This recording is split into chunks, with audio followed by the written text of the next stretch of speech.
Welcome back for the third video in the second chapter of my Unity project where we're making an FPS in Unity. And so the goal of this video is to actually add some common FPS mechanics to our little blaster rifle here. I want to start by adding an aim down sights mechanic where when you hold down the right mouse button, the blaster centers into the center of the screen. And then additionally after that, I want to make it so it's a chargeable weapon and make the vents on the side of the weapon puff out to indicate how charged it is, to give the player some kind of visual feedback. We still don't have ammo, and we're not going to worry too much about the UI right now, but we definitely have a start for our weapon. So when we return back to our project, we are going to need to make a few tweaks to both the interface for our weapon and the weapon controller. So let's make these maintenance tweaks first, because these will kind of set the context.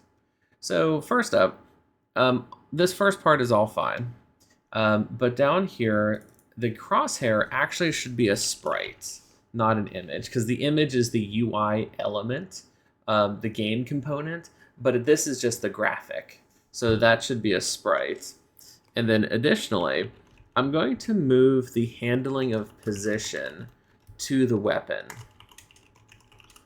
So we're going to have a get position method here. And that method is going to handle the aim down sights, because basically we're feeding the right click information to the weapon. So the weapon would know, the weapon, not the weapon controller, would know if it's aiming down sights. This doesn't care. All it does is just send these signals to the weapon to handle that, because not every weapon's going to aim down sights. The rocket launcher will have it shoot a grenade instead of a straight firing rocket. So we don't want to code the aim down sights inside of the controller, because again, the controller doesn't care. That the weapon is what should be caring. All right, so we're gonna hit save on that. And then we're gonna go to our blaster. Now it's going to be mad because we changed something. So, and also we added something. So let's switch the crosshair to a sprite. It's the first thing, which also means we're going to need to change the return type of get crosshair to a sprite. And then after is ready, we can add in a method called public vector3 get position. And this is going to feed the information. We'll just return it. I'll just make it happy for now. Or actually, let's return a new vector3 that's blank. We'll come through and change this in a second, but I just want to get it so it compiles right now. Okay, so we can save that. And now we can start going about implementing the ability to do aim down sights. So what that means is we're going to need to add a few more things here to our instance variable collection. So we need to kind of store a aim down sights and the weapon location. So because the weapon's now going to handle the position, we're going to want to take that out of weapon controller. Weapon controller isn't going to care about the positions of weapons.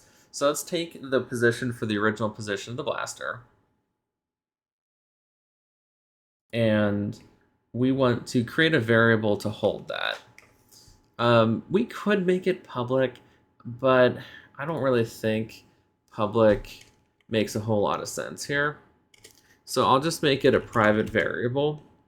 And I'm putting it under related, well, I guess it's not really a prefab. We'll put it under internal bindings.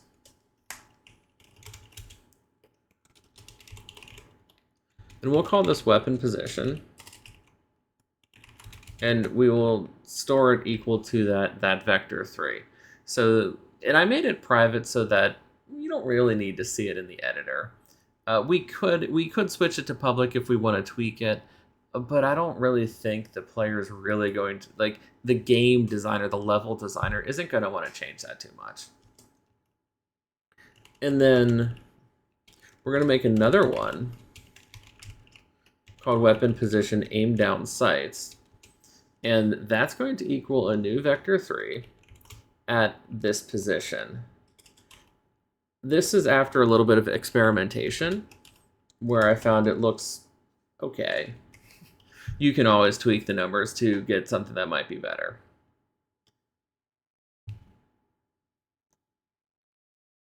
Then under internal variables, we're going to need a few extra things to remember if we're aiming down sights and such. So we're going to need an aim down sights. Oh, why is this thing trying to autocomplete in the weirdest way possible? Ratio. And then we're going to want a Boolean. Oops, this is supposed to be a float. We'll want a Boolean is aim down sights ing. So if they are aim down sighting, we will know to change kind of how our calculation's working. And then up here in the stats, let's add a how fast we can aim down sights. So public float. We could, if we want, aim down sights speed. How fast we can aim down sights, and we'll set that to 0.3 seconds.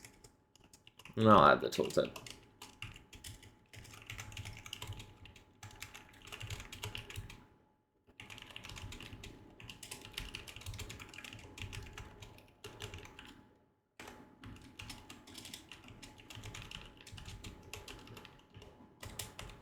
Okay, so we have our tooltip for that. And we've got all of our other important things that we're going to need.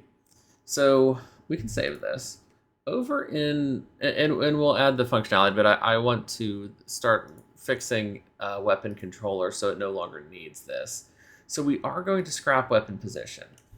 I'm going to hang on to this for whenever we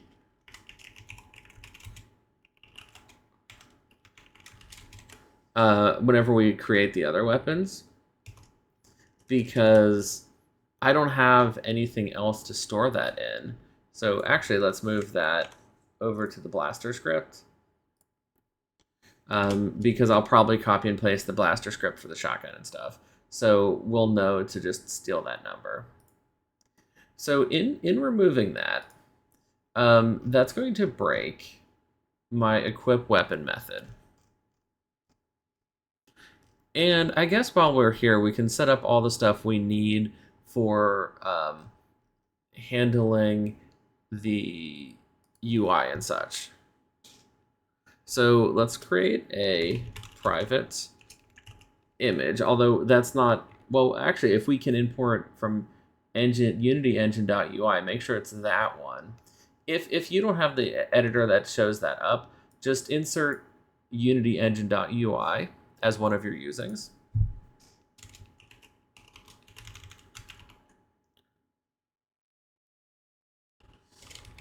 And we'll bind that. So we'll search that thing up.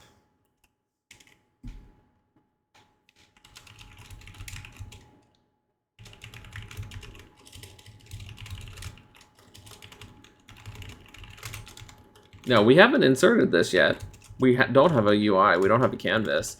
So I'm going to actually put some null protection in here. So this is, so if we, only if we find something called crosshair will we bind it.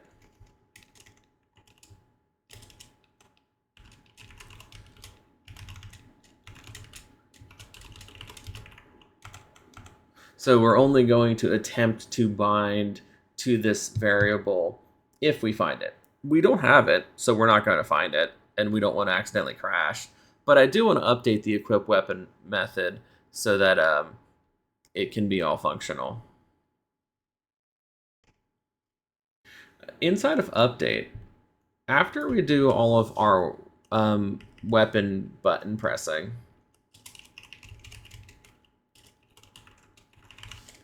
let's update the position.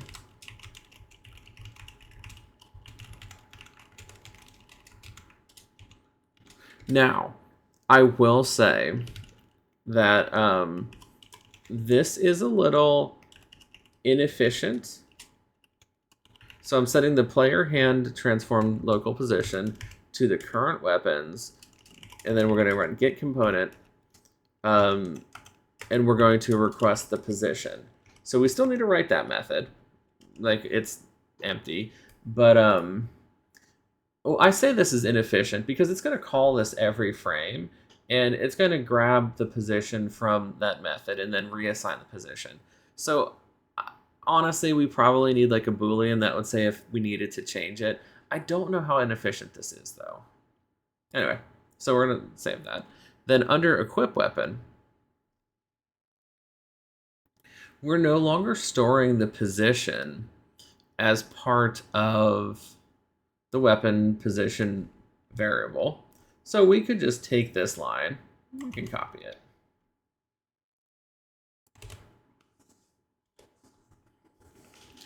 And then we'll update the crosshair. If UI crosshair is not equal to null, and again, it will be null.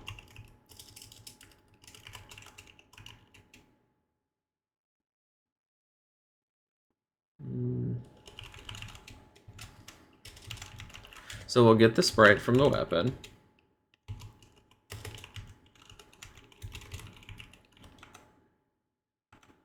So we want to get component from iWeapon. And we're going to run get crosshair.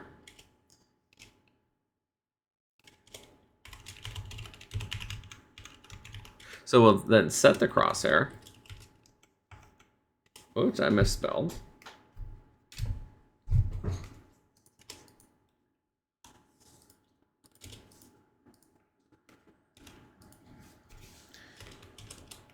And then we'll resize it.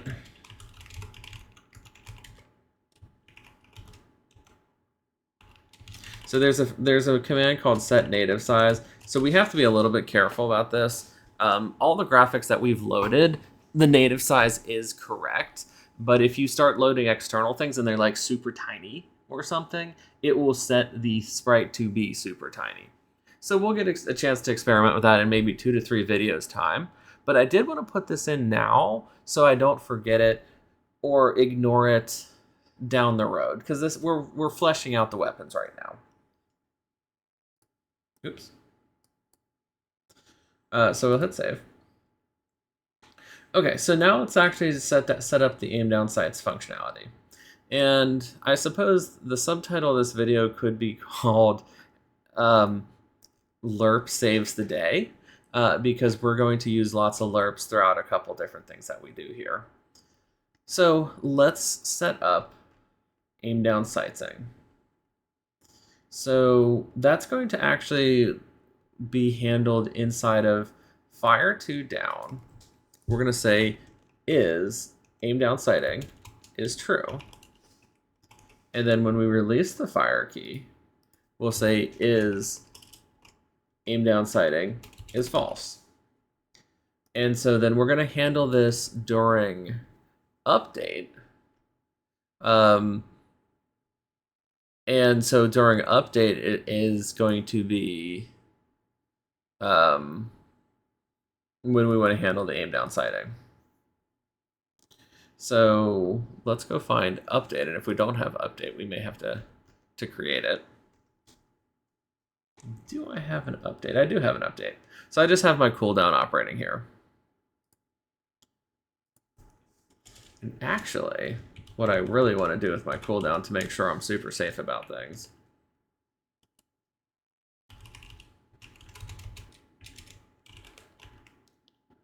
Ooh, I do like clamp. We'll do clamp. Wait, no, actually clamp doesn't make sense for this. We'll do max. So the idea is that the cooldown can't go negative.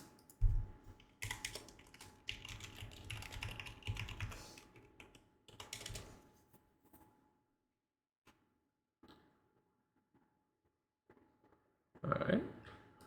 So if we are aim down sighting, then we want to take that aim down sight ratio that we were using and add to it time.delta time divided by the aim down sight speed. And otherwise, we don't need the if part there. Otherwise, we subtract from it.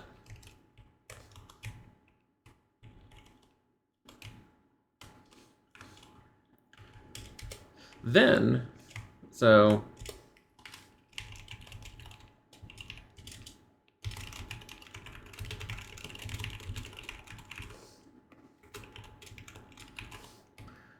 then clamp it.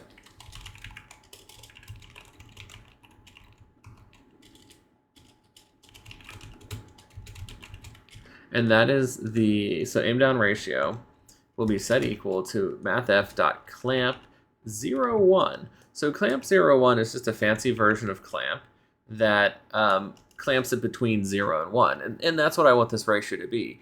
Either it's 1 or it's 0, and it shouldn't ever be more than that because it'll really screw things up. Because we're going to use this as the linear interpolation calculation. And when I write that line, we'll see what I mean by that.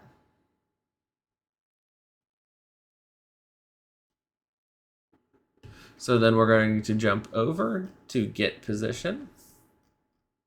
And instead of just returning this, we are going to do vector3.lerp linear interpolation from the weapon position to the weapon position aim down sights using the ratio. So quick MS Paint diagram of what this is doing. Well, let's test it first. Now there's nothing we have to change in the script because those were private variables that we made. And you can see that it's kind of like a smooth moving over to the center of the screen.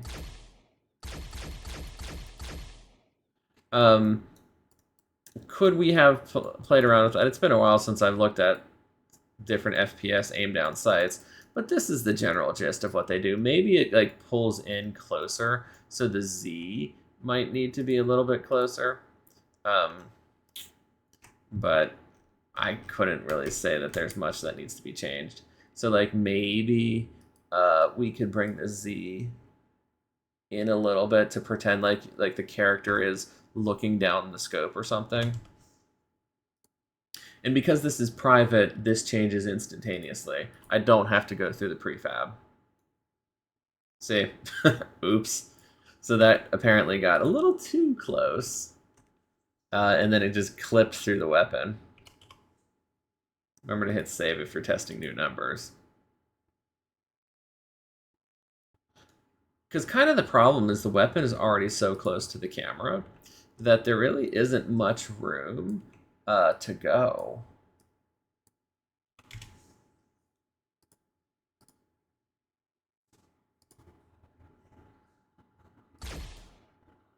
And again, we're still clipping through it. So I think when I calculated those numbers, this was like as strict as possible that I could get with it.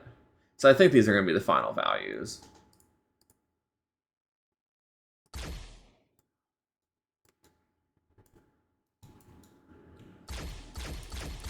And so now we're able to basically kind of put shots in the dead center of the sights.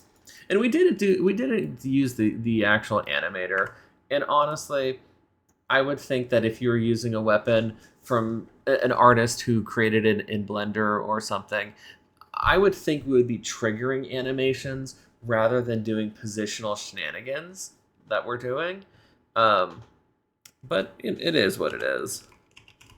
I'm horrible with the Unity animator, so I prefer to work with these Unity position shenanigans. So what Lerp is doing Actually, let's just use the...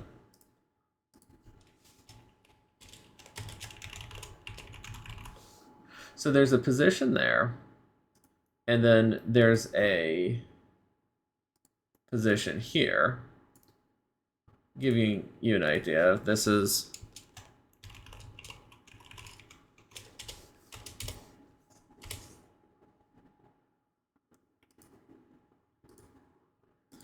And what's happening, the Lerp creates this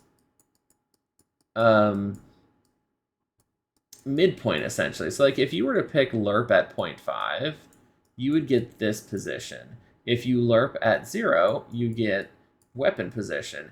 If you Lerp at 1.0, you get aim down sights. So when we say that we're clamping that ratio, and that ratio is what's being used right here, we're choosing between this as the starting point and this is the ending point, and this is how far we're traveled from the starting point to the ending point. So if we pick 0, we end up getting weapon position. If we pick 1, we get the fully aimed down sights position. But for every frame in between, as we are calculating to that value, we're going to get positions along this line. And so it is a linear line. You could probably try to make this a little bit fancier by updating the formula, having a few different stopping points. But that's the general gist of what we're trying to do with this. All right, so that's good.